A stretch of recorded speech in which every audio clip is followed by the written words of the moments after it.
Is Isaac David Brigmond doing another dark episode of the Isaac David Brigmond Show, and I wanted to talk to y'all today about, well, I seen on YouTube where they were talking about the tensor issue about faking clips. You know what?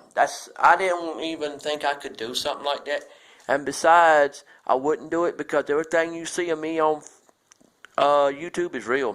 I mean, I always speak the honest truth, and you people need to explain to me. Now, I'm not going to go through some details. I'm going to go through details, but what you call shorthand version of details, which means basically tell you what you need to know so you can make an honest and biased opinion. Alright, what I'm going to say is that I know a woman that I kind of got some feelings for, but the thing is she's got some issues that I wish she would get over before she decides to do anything. And plus, to tell me what she thinks of me. If she doesn't want to be nothing more than friends, that's at least something there. I mean, I can accept that. And plus, whatever her problems are that I'm speaking of, well, she needs to get over them and understand those are physical and emotional things. Okay, I'll say it that way. And age-wise, I'm not really caring about that. But anyway, as long as the person's not a kid. Okay, yes, I guess you could say single, because I've seen a lot of people get on Facebook, YouTube, Twitter, and think that they got something with me and they don't know me well enough to know what kind of person I am. Anyhow, the point is, if you're seeing this and you think, hey, I thought we were going out, then talk to me and I'll explain to you what my reasoning for doing all this is. But I'm not trying to do nothing dirty to nobody. But anyhow, the point I'm trying to make is that, well, you know, if you're single or got somebody, you know that you have to understand that sometimes those people don't exactly talk to you the way you want them to or say what you want them to say, and it might scare you. And I understand it. I totally get it. I totally get it because I've been there before. I've had people, you know, me or others, I'll just say it like that, me or other people, I'm not going to pinpoint no one, have issues where people, they'd go out with somebody and next thing you know, the person they went out with, it didn't work out because of the fact that, well, they both weren't saying the things that they were supposed to say in a relationship, and it got down to a rough patch. I'm being honest, folks. I can't say no more than what I'm saying. And it seems like when you get with somebody, you have to understand that if they don't want to deal with you, don't force it on them, because I don't want them to say, well, you didn't say this or you didn't do that, and then next thing you know, it's like, well, I did say certain things, I just didn't say it the way you wanted me to. I love y'all folks, like I say, but some people just don't get it. And I'm a random guy. You know to understand that my show's pretty random. I just spark off about anything. Be talking 1 minute about one thing and then on to something else. But like I read on the internet one time, it was racist that the Pope said that Donald Trump wasn't a Christian. I was kind of like, well, if the Pope said that, then Donald, you need to get your old mess together, because God don't like you being a non-Christian. I mean, come on, you say you want to stop some stuff, stop stuff. There is such a thing as rich Christians. Come on, and you're not one of them. You're just a rich whatever you are, and you got to understand, Donald, or Mr. Trump, or whatever you want me to call you. You got to understand, man, that if you don't do what God tells you to do, I mean, where do you stand with God? Do you stand with God, or are you atheist, or are you devil worshiper like Satanist, or what are you, man? You never really made it clear. Neither did you, Hillary, or Miss Clinton, or whatever you want to call yourself. You never did make that clear. A lot of people go into this stuff not letting their religion, I mean, I know that it may not be a big deal, your religion, but I'd rather say I knew what your religion was than to sit back and say, I don't know nothing about nobody. I love you folks, but y'all got to understand, when y'all come at me like you've done before, and I mean me as in like the public, say you're calling me the public. When you come at me, you've got to come at me with, what is your morals? What is your statements? What is your attitude about? And a lot of y'all just don't want to do that. Y'all want to sit there and think y'all can win an election without even having to spout off who you are. Who are you? Are you a man or are you a woman? Okay, if you're a man or a woman, we've got that figured out. What's the next step? Are you a man? Or are you one of these males that just happen to turn up in the world and say, I want to run for president or mayor, and I don't want to have to put out the actual info that I need to get elected? Well, so you're not going to say what your religion is. You're not going to say what your belief is on racism. You're not going to say a lot of things. You're just going to sit there and say certain things I want to touch on and certain things I don't. And if a person gets on TV or radio and starts talking about stuff that I don't get, I'm going to say something about it. Is that what kind of person you're going to be? You're going to talk about, like Trump. What's the deal with you and that Megyn Kelly? Get your friendship straightened out, because y'all need to be buddies again, if you ever were buddies at all. And, hey, Hillary, I didn't know you had a problem with the whole United States, because you seem like every time you turn around you're mad. And, look, Mr. Sanders, you and Hillary got to get your feud straightened out. You're like two kids that fight with each other over stuff that don't make no sense. I mean, I love you. Like I say, I love everybody. I love y'all just like God, just like Jesus loved you. Y'all might look at me like, how can you love Hillary Clinton and Bernie Sanders and Donald Trump and Mike Huckabee and Marco Rubio and all them like Jesus does? Well, because that's what Jesus said. He said for all human beings to love each other the same way. And you know, when I preach and when I do my talk show, you know good and well I speak of God. And I'm telling you, you can't sit there and say, well, how are we going to sit there, dude, and talk to people like we do about the people that we don't know nothing about? Well, tell that to them candidates. They doing that every day, talking about us and don't know us from Adam or Eve. They see their hand, and they know us as well as they know their hand. It's their hand. It belongs on their body, and it's a part of them. Like, we're people, and we belong in this world, and we all belong to get along with each other, and we're supposed to. We're connected by the fact we're human beings on this earth, and that we were made by God, and that we were here for a reason. It's not that hard to figure out, folks. But y'all want to talk about stuff that y'all don't even know what you're talking about, and make something out of it. That's what I can't get. If y'all can't tell me why you got a problem with me right now, or why you got a problem with anybody for a certain length of time, don't talk about it. You know you're going to get it some days when you hit the point where you say, I've got to a point where I don't know nothing. Well, if you get to that point, folks, admit to it and do what God told you to do to solve the problem, because God loves you just like I do. And He's not going to let you get in trouble unless you do something totally off the wall stupid. And I've seen you people say to the world, why did I even talk? You talked because you had a message to prove to the world. And you got your message out there. Your message was whatever it was you wanted to tell us, you told us, and that we believed you and we loved you for it.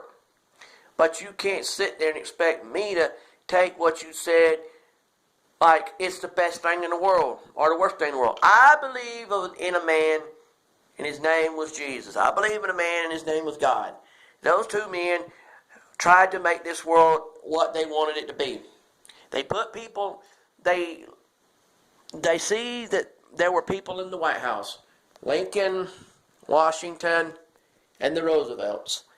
And when those four people got put out by the legal process of putting a president out, basically you have your terms that you spend in the White House. When those are over with, someone else gets put in by election. Okay, those are legal terms. Okay, deals.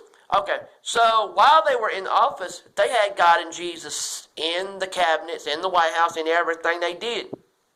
But then now, you got people right now taking and throwing God and Jesus out of the equation like the baby with the bathwater. And it gets to the point where I don't get it. Why do y'all sit there and think that a candidate is based on what he does, not what he does? You say, you just said that twice. Yeah, you base him on what he does, as in how famous is he already before he ever got started. Then you go to the one about, okay, well then you go to how rich is he or she, how much influence do they have. You just keep going on, but you miss the part about, do they have God and Jesus in their heart? A lot of them don't, and they don't want you to even have it. I mean, if you ain't got it now, then you need to get it before it's too late. Get it through your head that there's a God and a Jesus, and they need you to be in their life and them to be in your life. And you, Donald Trump, don't have God, because if you did, you wouldn't try to make such a big stinking deal out of stuff that don't make no sense. Donald, or Mr. Trump, or Donald Trump, however you want it said by me, wake up, guys. We all need to wake up. We all need to wake up. And this is a shout out to everyone in this position. People, we need to wake up and realize it ain't you. It ain't me. It's us. All of us need to get God in our lives before it's too late. Don't believe all the hype you hear about just being what you are is what's important. Being what you are is what's important, but being a good Christian is what's important in this world. We sit there day in and out. We complain about what don't go right in this world. But we never thought to have counsel with God. We never thought to use God as the almighty counselor, the almighty butler, the almighty chauffeur, the almighty everything. Lawyer, the almighty psychiatrist, the almighty. If you have counsel with God, sit there and talk to God, pray and ask God for help, you would see better things happening, folks. But you're too busy ranting and raving about how this world is so screwed up. But we don't realize that to solve those problems, talk to God, talk to Jesus. And you know we can't say nothing about our problems if we don't get it straight today. I can see a man walking down the street. Whether he's a Christian or not, I don't know that. But if I talked to him and found out he wasn't a Christian, then I'd want to help him. Am I really seeing a man walking down the street right now? No, I'm saying if I did. And I would talk to him if I had the guts. A lot of times I don't, because I'm too scared of a total stranger that I'm not sure of. Some strangers, they're not so scary, some are. Now, I know that the friendly strangers is hard to tell who's who anymore in this day and age, but I try hard not to make too many mistakes in that department. But my point is, people, what is wrong with you? You sit there and complain day in and out about what don't go right in your life, but yet when a man is telling you right in your face what to do about your problems, you fail to see the issue here. That when a good-hearted man told you what to do, God's telling you what to do. When an evil man told you what to do, he wasn't telling you right. Evil people never get it right because they're too busy following the almighty devil, and they don't get it. If you were me, I don't think you'd want to see me doing some of the things I've done in my life, because I've done some crazy things that I'm ashamed of. Now, guess what? Now, what woman's going to come up and say about some incident of mine? Look, I am going on to my version of the Peyton Manning story. What happened was, old Peyton Manning, if you hadn't heard the story, back in his college days, he pretty much did a lewd thing towards a female trainer when he was training in college. Okay, so then instead of trying to pursue this to a legal manner, she took the option, instead of taking it in a legal manner, she took the financial option, her and her family, which made people think, did this really happen? Then sometime later when he wrote his book, he comes out saying that there was an incident that he's ashamed of that happened in his past. Well, then now she's thinking it's about that issue and she's sounding off about it. And I'm thinking, well, did he say any names? Did he say names? The only names that's been in the story is Peyton himself, Mr. Manning himself. And Peyton Manning, if you're listening or watching, do understand that if I have a problem with someone like you or Cam Newton, it isn't a race thing, it isn't a religious thing, it isn't a sports thing, it's a person thing. And you know what? Y'all don't need to showboat, and y'all don't need to encourage showboating, because that just makes people believe that in sports you can do something and then do a little song and dance about it and then it's okay. If you make a mistake on purpose or on accident, then you need to fix the situation the best you can. Work the PR mess to God's point of view. You ought to work your PR God's way. Why is it in sports when someone does something bad, why is it God can't get his PR work done? Because y'all won't let God put his PR work to work. You're too busy telling people where they're wrong or where they're right. in a wrong manner. Hey, Lance Armstrong, I'm calling you out, and I'm going to tell you something. All your mess you done, I know good and well you haven't even done the PR work of the Lord. You didn't do God's public relations work. You did your own public relations work. If you'd have done it God's way, I just think you see something good going on. Hillary Clinton, you ain't doing God's public relations work. You ain't doing God's media work. You're doing your own media work. You're trying to make it swing your way, where every problem you ever had with the United States, it ain't your fault, it's the Americans' fault. It's some other person's fault. You people need to realize, just because you got into politics don't make you no better or worse than me.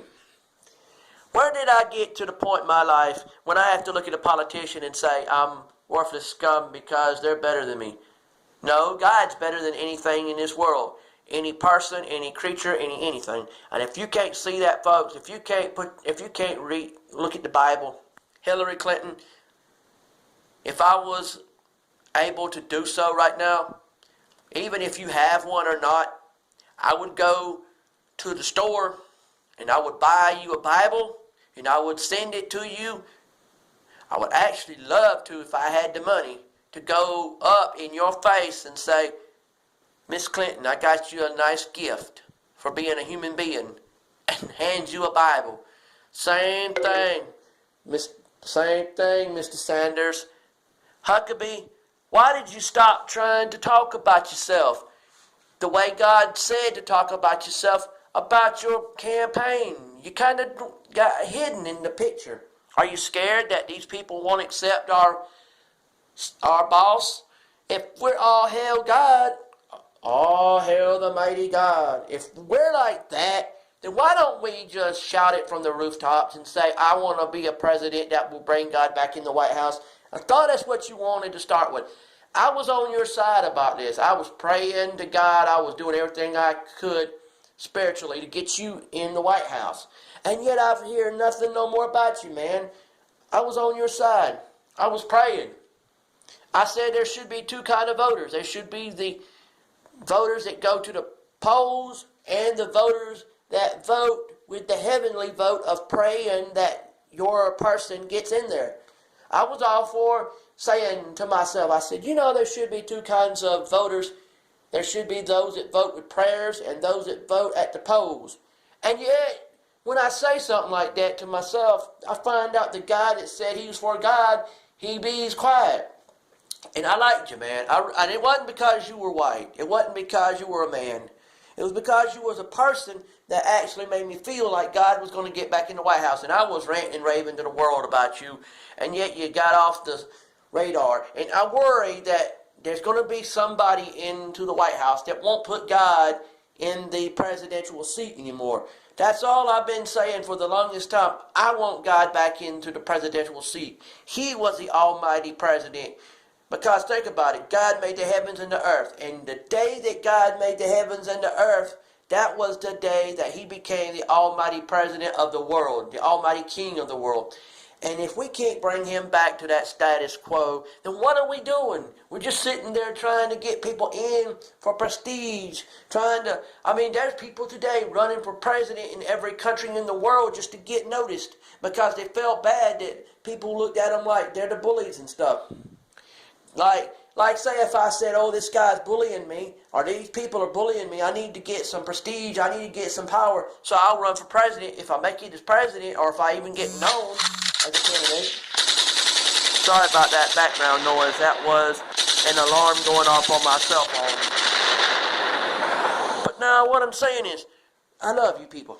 I love y'all like whatever, but y'all got to understand, we need to get the attitude straight when we say, if we want someone to put God back in the White House, let's let them know that if they're serious about it, rant and rave about your beliefs about that subject. Don't go off and say, I'm going to say it for so many years and months, weeks, and days, and then stop. So I'll let y'all go, but just remember, God's watching you. God knows what you're doing and not doing. So if I was y'all, I'd do what God said about your life and about yourself. All right, God bless you. Have a nice day. It's your boy Isaac David Brigmond, also known as Pastor Isaac David Brigmond, loving y'all and praying for you. But let's get our act together. Let's get to trying to get God back in where he belonged in the White House. All right, God bless you.